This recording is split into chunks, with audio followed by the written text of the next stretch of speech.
আল্লাহ রাব্বুল আলামিন এই দীর্ঘ আয়াতের মধ্যে হযরত সুলাইমান আলাইহিস সালাতু ওয়াস সালামের সাথে এবং পিপিলিকাদের কি কথোপকথন হয়েছে, তাদের সাথে কি আলোচনা হয়েছে, কি আলাপচারিতা হয়েছে, আল্লাহ রাব্বুল আলামিন সেই কথাগুলো এই আয়াতের মধ্যে তুলে ধরেছেন। যখন আল্লাহর পয়গম্বর হযরত সুলাইমান আলাইহিস সালাতু ওয়াস সালাম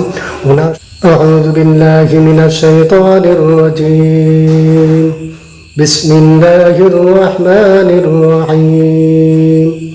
وحشر لسليمان جنوده من الجن والإنس والطير فهم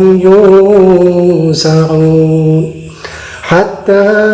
إذا أتوا على واد النمل قالت نملة يا أيها النمل ادخلوا مساكنكم لا يحطمنكم سليمان وجنوده وهم لا يشعرون فتبسم ضاحكا من قولها قال رب أوزعني أن أشكر نعمتك التي أنعمت علي وعلى والدي وأن أعمل صالحا ترضاه وأدخلني برحمتك في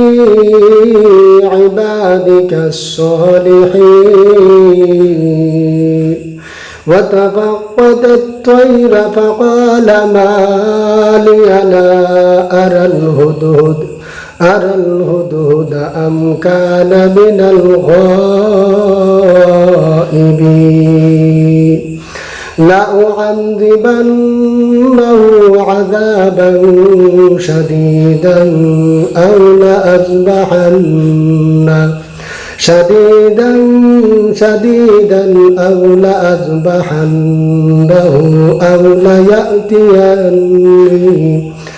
أو ليأتيني بسلطان مبين صدق الله العظيم। তো সম্মানিত সৈন্যবাহিনীকে নিয়ে ওনার সৈন্যবাহিনী এবং তাদের ফৌজদেরকে নিয়ে যখন রাস্তা অতিক্রম করতে গিয়ে যখন একটি বড় একটা উপত্যকায় গিয়েছিলেন, সেখানে যাওয়ার পরে সুলাইমান আলাইহিস সালাতু ওয়াস সালামের সৈন্যকে দেখে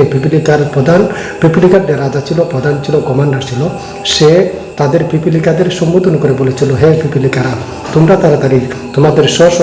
বাসস্থান ঢুকে যাও, কারণ সুলাইমান পয়গম্বরের বাহিনীগুলো আসতেছে, তাদের পায়ের পদলিতে তোমরা নিষ্পেষিত হয়ে যাও, সুতরাং তোমরা সবাই যার যার সুরাকের ভিতরে প্রবেশ করো। তো সুলাইমান আলাইহিস সালাতু ওয়াস সালাম এই পিপিলিকাদের কথা শুনে একটু মুচকে হাসি দিলেন। আল্লাহ বলেন ফাতাবাসসামা দাহিকাম মিন কওলিহা।